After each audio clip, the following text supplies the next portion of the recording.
Hello and welcome to Galway Races for Day 2 of Tips from the Track in association with the TOTE.com. I'm Noel Hayes from the TOTE.com and I'm joined today by David Jennings from the Racing Post. We're going to preview today's cars and give you a few tips hopefully and a few winners to get you through the day. But before we do that, just a quick mention of the TOTE guarantees on offer today.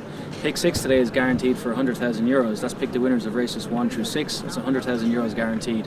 The jackpot, which is pick the winners of races 3, 4, 5 and 6 is guaranteed for €30,000. And the play spot, which is to get a horse placed in each of the first 6 races, is also guaranteed for €30,000. But on to the action. In the first race is a novice hurdle, a competitive looking affair. David, what are your thoughts on that? Yeah, really interesting race to start the card, Noel. The one I was probably interested in here was Queen Alphabet of Peter Fahey's. And when you look back on her last run, she wasn't very impressive. She was 30 to 100, long odds on at Sligo the last day. She got the penalty kick, she made it very hard. I wouldn't like to be on at them short odds, but I just thought the race wasn't run to suit there. She didn't go quick early and it turned into a little bit of a sprint. She got the job done, she wasn't impressive, but Peter Fahey has been praying for the rain to stay away, and thankfully the rain has stayed away. She'd just been my selection over Rich Coast from the Noel Mead stable, who finally put it all together. 110 rated horse on the flat, finally put it all together at Tipperary. I just side with Queen Alphabet over Rich Coast in the first. Yeah, tough race. I'd be with Rich Coast myself actually. I think, as you say, he's just finally got it all together and the horse has been struggling, I think, over hurdles, but won well last time out and maybe can build on that here today. Second race is the Latin Quarter. It's a conditions chase. Interesting looking race, David. It's a head scratcher, I would think. Very much a head scratcher. I think the most head scratching thing is Barry Garrity and Jackson's Lady rather than Colleen, who he's ridden I think on 9 different occasions. I was interested originally in Colleen, but Barry not riding it puts me off a little bit. Jackson's Lady ran a cracker in the Galway plate here last year. Obviously has got great credentials, but I just think domination is very hard to get away from here. You know, this horse, Ascot Stakes winner at Royal Ascot, it's a little bit off-putting that he doesn't go for the Galway plate, as I thought he would have had a decent chance in that. Was a joint favourite or co-favourite anti-post, but this is the conditions of the race favour domination. He's the highest rated horse in the race. I think if he jumps well and gets into a nice rhythm, it's interesting that Charles Burns has put the visor on for the first time. That's to help his jump, and he just jumped a little bit skew-if as they call it at Killarney, and if the visors do work and if Davy Russell can get him into a nice rhythm, I think domination is very hard to beat. Yeah, he will. He'll be the favourite and he will be tough to beat. I would go for Jackson's Lady myself, the one that you first mentioned, David. She's carrying a lightweight. She's probably the next best treated horse in the race after domination, but a head scratching race, Jackson's Lady for me. On to the third race. This is a Fillies Maiden, and this is probably one of the best lineups we're going to see here all week. An absolutely outstanding Fillies Maiden. I don't think he'd be out of place in Leopardstown or in Curra on Champion Stakes there at Derby. This is a really good race.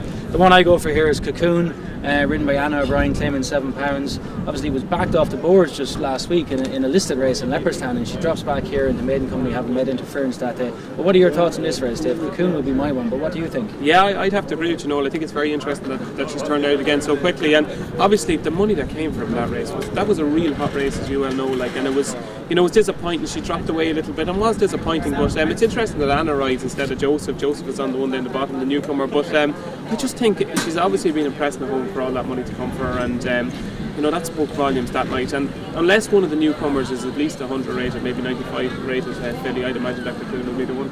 Yeah, two confident selections there for Cocoon. On to the feature race of the night, which is the Topaz Galway Mile. Always a really great race. Great betting race as well. Won last year in impressive style by Brendan Bracken. No Brendan Bracken in the field this year, but there's a lot of horses with a lot of solid credentials, Dave. What do you think of this one? I really like Barrowees in this. Brian Ellison brings 2 over.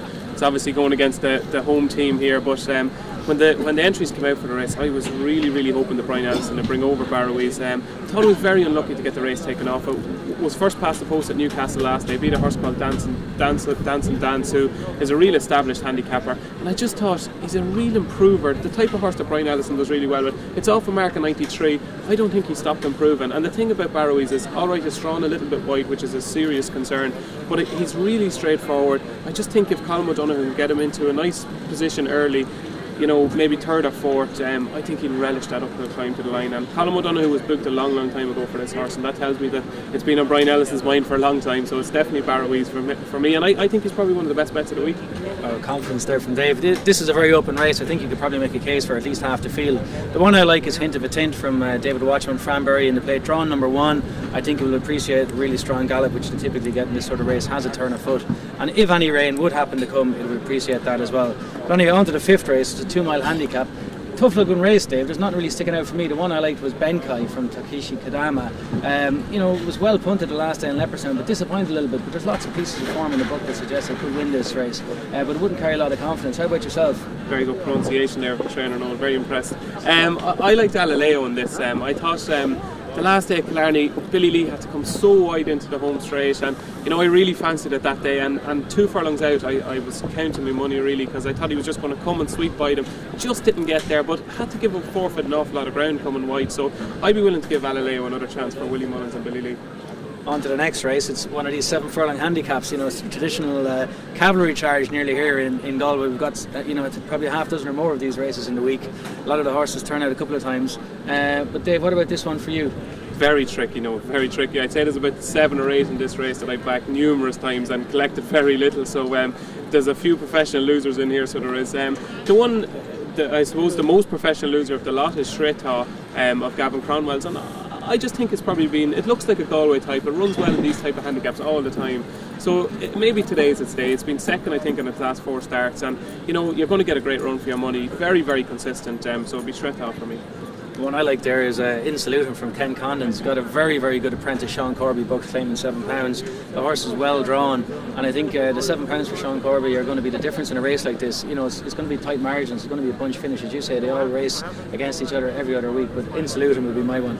On to the last race, Dave, the maiden, to finish out the card. And I think we both like the same horse here. A huge eye catcher in Naas last time out, where he met with oodles of trouble and ran on well against the line. But I'll let you go from here on it and let the people know what we both fancy in the last to finish the day.